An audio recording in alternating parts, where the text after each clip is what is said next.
tout de suite, puisqu'on était à Tanger, à Selaloui, Nourdin, pour nous parler de ce que fait Tanger Med Engineering. À vous la parole, Selaloui. Tfadal.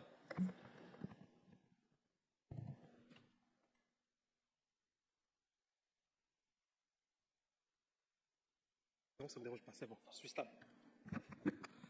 Merci Sefiklat, merci l'assistance, merci aux organisateurs.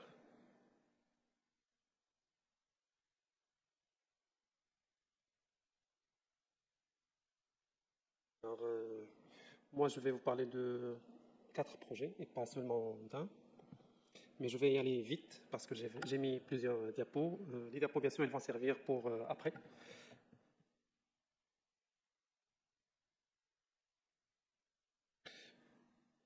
Je vais prendre quelques secondes pour parler un peu de Tanger Med Engineering pour ceux qui ne la connaissent pas. Alors, Tanger Med Engineering, il appartient au groupe Tanger Med, donc c'est le bureau d'études du groupe, et pas que pour le groupe. Donc, on travaille avec des clients au Maroc, en Afrique, et actuellement, on est en train de chercher des projets et des clients au Moyen-Orient. On travaille particulièrement sur le secteur du portuaire et du maritime, la logistique et l'industrie. Dans le domaine d'expertise, donc c'est les études de faisabilité, le conseil, la planification de projet, la conception, l'ingénierie et la gestion de projet. On fait également des projets de la transition énergétique et les études d'impact environnemental. Et on supporte aussi nos clients pour la gestion des actifs, ce qu'on appelle dans un autre terme l'asset management. On est intervenu sur plus de 40 ports au Maroc et en Afrique et sur plus d'une vingtaine de zones économiques spéciales. Aujourd'hui, on est plus de 200 personnes entre ingénieurs et réseaux d'experts. TME, il est organisé en 5 directions. Alors, il y a la première direction, c'est le conseil et la formation. Donc, on a un simulateur 3D physique à Tanger Med qui sert pour les études de manœuvrabilité et pour les formations aussi des pilotes de nos confrères pays africains. On fait aussi des formations sur les opérations portuaires. Il y a la deuxième direction, c'est le portuaire et le maritime. Donc, on fait tout ce qui est design, conception des ouvrages de protection et des ouvrages d'accostage, les études de modélisation des phénomènes naturels, voilà, la modélisation des houles, le transport sédimentaire qui est un vrai sujet au niveau du port de Dakhla. C'est pour cela qu'il a été fait en port îlot. Les sujets de dragage de remblais, les marinas, les terminaux de croisière, etc. On travaille aussi sur la protection des zones côtières. Donc, on a travaillé sur la ville de Rabat et la ville de Nador. Il y a la troisième direction, c'est la logistique et l'industrie. Donc, on a travaillé principalement avec notre groupe au début. Donc, on a développé la zone qui abrite l'usine Renault et ses équipementiers, ce qu'on appelle Tanger Automotive City. Et on a travaillé sur pas mal d'études de faisabilité de zones logistiques et industrielles en Afrique. La quatrième direction, c'est la maintenance des infrastructures. Donc, on aide nos clients à mieux gérer, à mieux faire vivre leur infrastructure. Et la cinquième direction, c'est la mobilité, l'énergie et l'environnement. Donc, on est dans l'ère des énergies renouvelables, de l'efficacité énergétique.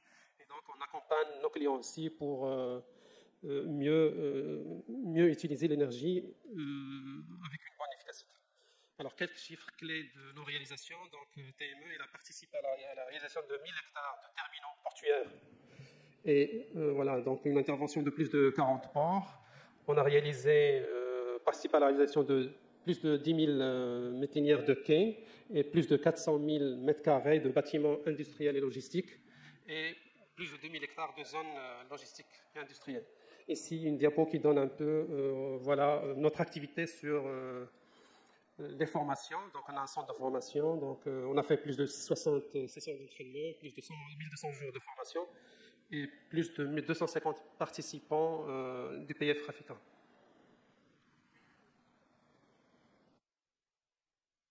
Notre présence en Afrique, donc on a des équipes qui sont déjà installées dans 3 pays, donc la Côte d'Ivoire, le Togo, le Gabon et le Bénin. Donc, et on a fait pas mal d'études aussi sur d'autres pays, donc à Djibouti, voilà, Zambie, etc. Madagascar. Là. Ah, il est là. Il est là, oui.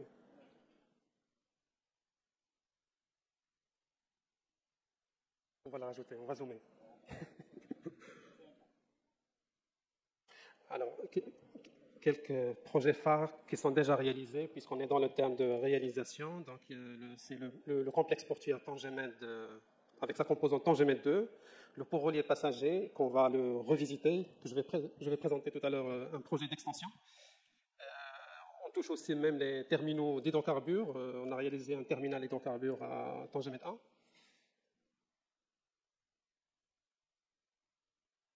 Alors ça, c'est des références aux zones logistiques et zones industrielles en Afrique. Ça, c'est des références des zones logistiques et industrielles au Maroc, avec la zone de TAC, la zone de Melosa.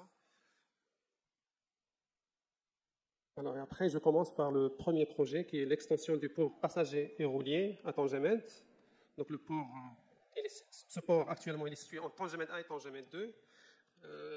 On va faire une extension qui est gagnée sur la mer, donc ça va nécessiter bien sûr beaucoup de matériaux à mettre en place. Donc c'est des remblais hydrauliques qu'on va draguer du fond marin.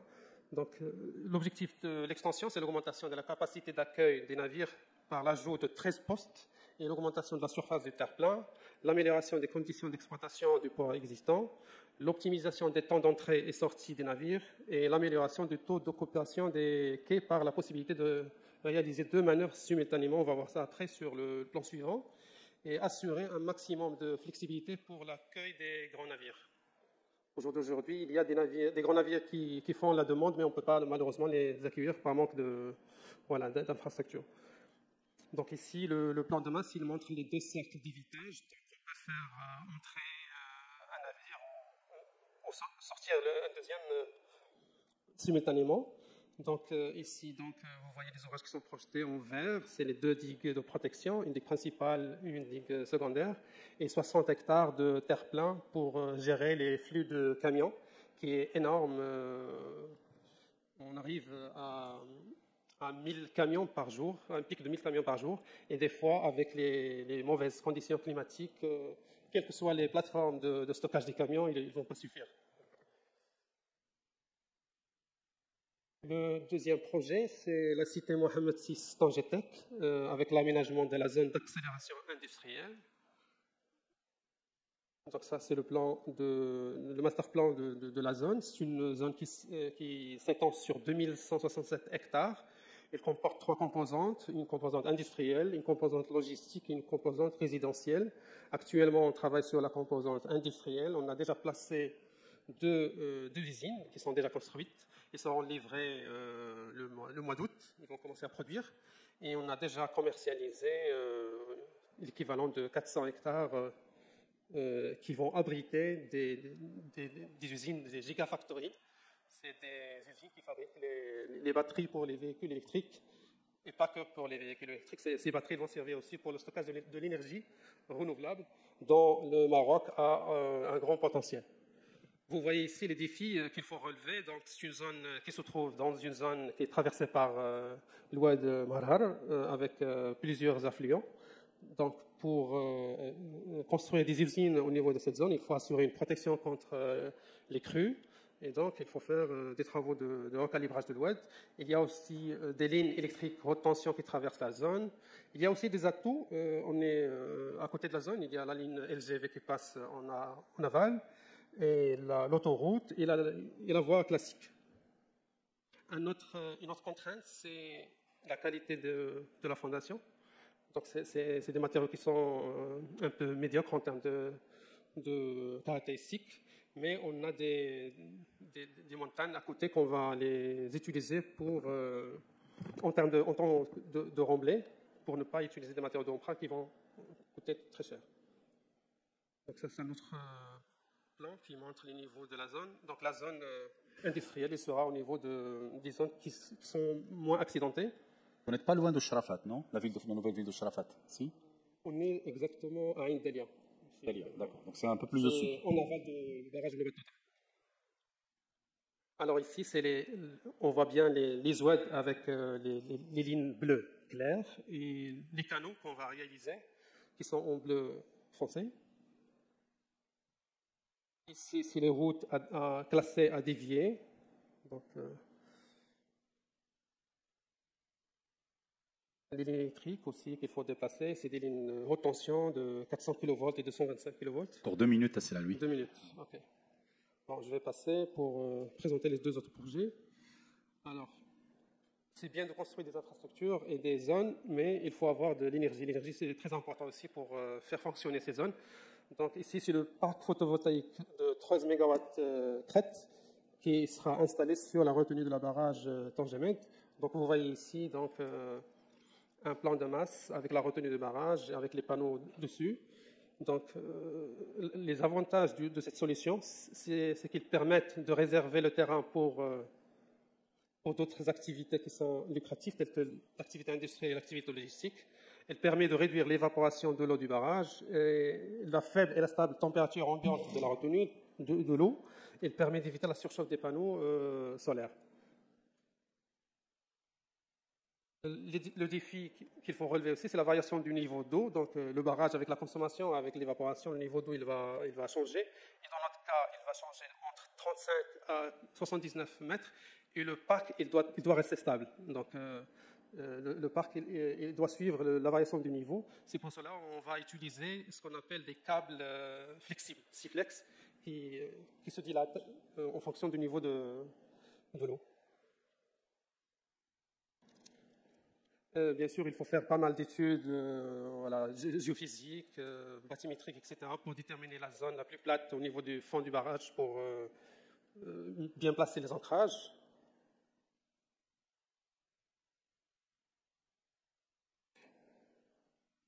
Et il faut faire bien sûr attention à la qualité de l'eau en utilisant des matériaux qui sont inertes, que ce soit au niveau des flotteurs, au niveau des ancrages. Et il faut faire un suivi en continu de la qualité de l'eau avec les parties prenantes du projet.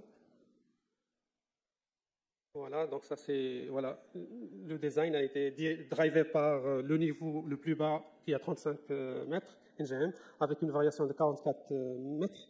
La vitesse du vent de calcul elle est de 200 km par heure.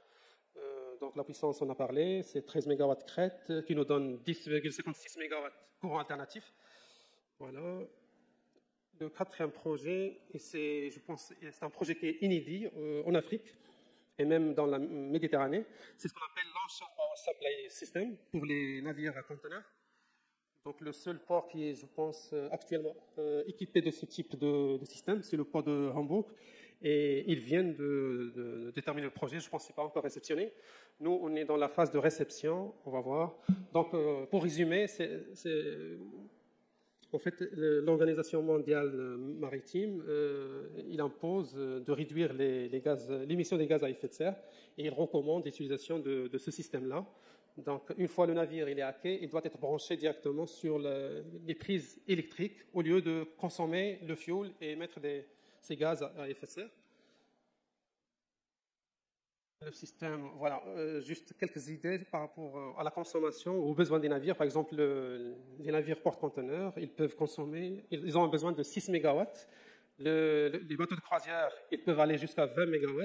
Donc, ils sont très consommateurs en termes d'énergie. Ça, c'est le système. Donc, on a le poste source en amont, on a le poste de conversion et de transformation, et après, on a la prise électrique qui donne l'électricité directement au bateau. L'origine de l'électricité, c'est du renouvelable ou c'est le réseau normal? C'est du renouvelable. Ouais.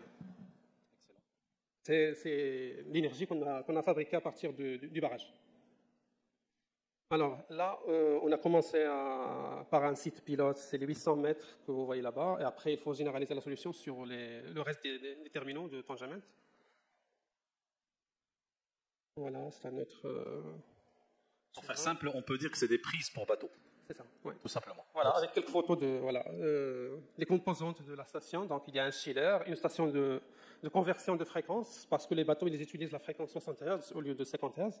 Les transformateurs et les postes de transformation, on trouve les cellules. J'en ai terminé avec quelques photos de réalisation, les enrouleurs de câbles. Et ça, c'est le test qu'on a déjà réalisé la semaine passée. Voilà, parfait.